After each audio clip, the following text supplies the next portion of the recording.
참부모님 말씀, 형제가 왜 필요하냐? 남자는 여동생이나 누나를 보면서 우리 엄마가 저렇게 자랐구나 하며 알게 됩니다.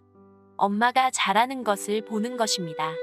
또 여자는 오빠나 남동생을 보면서 아버지가 저렇게 자랐구나 하는 것입니다. 그것이 형제입니다. 그렇게 자라서 하나 되는 것입니다. 그러니 형제를 사랑해야 됩니다. 종행을 중심 삼고 연결되는 것이 형제입니다. 아담 해와를 동서라고 하면 하나님과 아담 해와는 종적입니다.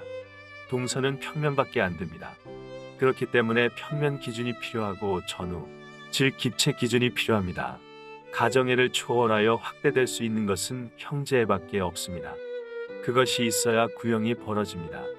구형이 이루어질 수 있는 이상이 되기까지는 남자의 최고 소원의 기준, 여자의 최고 소원의 기준이 하나님의 심정권 내에서 창조할 때 바라던 소원입니다. 즉 사랑의 실체입니다. 아들, 딸의 실체라는 것입니다. 천하를 이어받을 수 있고 하나님의 대신 사랑을 이어받을 수 있는 아들, 딸이라는 것입니다. 그 아들, 딸이 형제 인연을 잘합니다. 형제로 자라서 올라가는 것입니다. 자라서 올라갈 때 아들, 딸은 아버지, 어머니를 찾아가고 아버지, 어머니는 아들, 딸을 찾아가서 만나야 되는 것입니다. 그렇게 만나서 완성되는데 이것은 상대적 이념입니다. 남자는 생명의 주체, 생명의 시인데 여자가 이것을 받습니다. 그렇기 때문에 남자와 여자를 동쪽과 서쪽으로 표시하는 것입니다. 동쪽에서 태양이 올라오면 서쪽에서 표시하는 것입니다. 동쪽에서 태양이 올라오면 서쪽에서 태양을 받습니다. 축이 있고 동서가 있으면 이것은 넷밖에 안 됩니다. 상하와 동서는 십자는 되지만 원형은 안 됩니다. 그래서 필요한 것이 형제입니다. 그 형제를 통해서 국민이 형성되고 인류가 형성됩니다.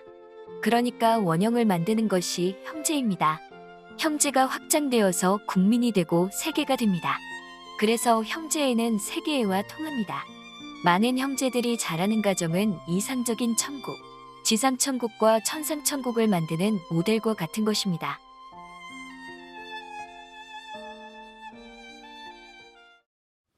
생각 나누기. 네덜란드의 어느 갯마을에서 있었던 이야기입니다.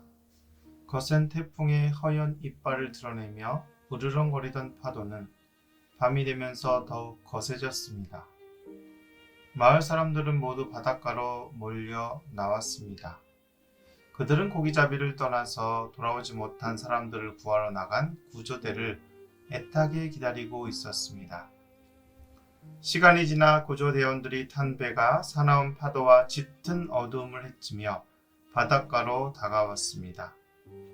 육지에 오른 구조대원들은 아직 한 사람을 구하지 못했다고 말했습니다. 구조선이 작아서 그 사람을 두고 올 수밖에 없었다는 것이었습니다. 그 사람마저 구해서 태웠으면 구조선은 침몰해서 우리 모두 죽었을 것입니다. 나머지 그 한 사람도 빨리 구해야 합니다. 우리가 손길이 부족하니 그 사람을 함께 구하러 갈 사람으로 앞으로 나오시오. 구조대장은 몰려 나온 사람들을 돌아보며 애타게 호소했지만 선뜻 나서는 사람이 없었습니다. 그때 이제 겨우 16살밖에 안 된 소년 하나가 앞으로 나섰습니다. 어머니가 그를 붙잡으며 말렸습니다. 얘야, 제발 가지 마라. 10년 전엔 배가 난파되어 내 아버지가 죽었고 또 며칠 전엔 내 형마저 고기잡이를 나간 후 아직도 소식이 없지 않니? 이제 나에게는 너 하나뿐이다. 어머니, 그래도 저는 가겠어요.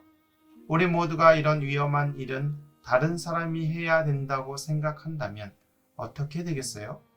어머니, 이번엔 제가 꼭 그 사람을 구해오겠어요. 누군가를 위해 할 수 있는 일이 있을 때에는 누구나 모른 체 하면 안 돼요. 소녀는 어머니를 포옹하고 나서 구조대장을 따라 어두운 바다로 나갔습니다. 그 후 다시 얼마가 지나 구조대원들이 탄 배가 돌아왔습니다. 어머니, 바다에 혼자 남았던 사람을 구했어요.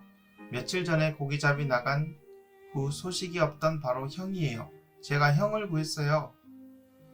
어두운 바다를 바라보며 가슴을 재던 사람들이 일제히 환호성과 만세를 외쳤습니다.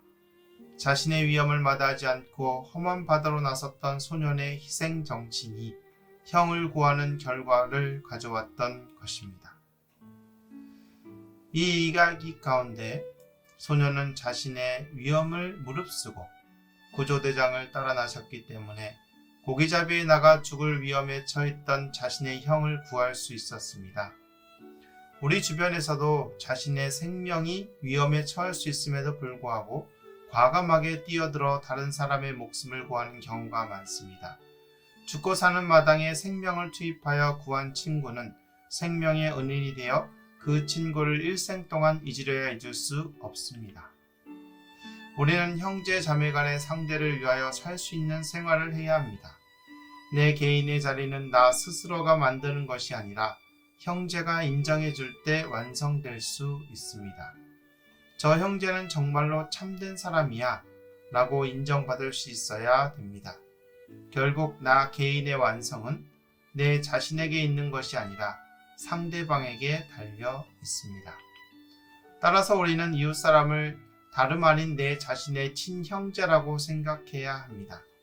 그리고 이와 같은 형제가 인류애로 발전할 때 그 이웃은 우리와 같은 형제가 되고 같은 국민이 되며 이 지구상에서 함께 살아가는 우리 인류가 될 수 있습니다. 참부모님 말씀처럼 형제가 확장되어서 국민이 되고 세계가 되는 것입니다. 따라서 형제에는 세계와 통한다고 말씀하시며 많은 형제들이 자라는 가정은 이상적인 천국, 지상천국과 천상천국을 만드는 모델과 같다고 하시는 것입니다.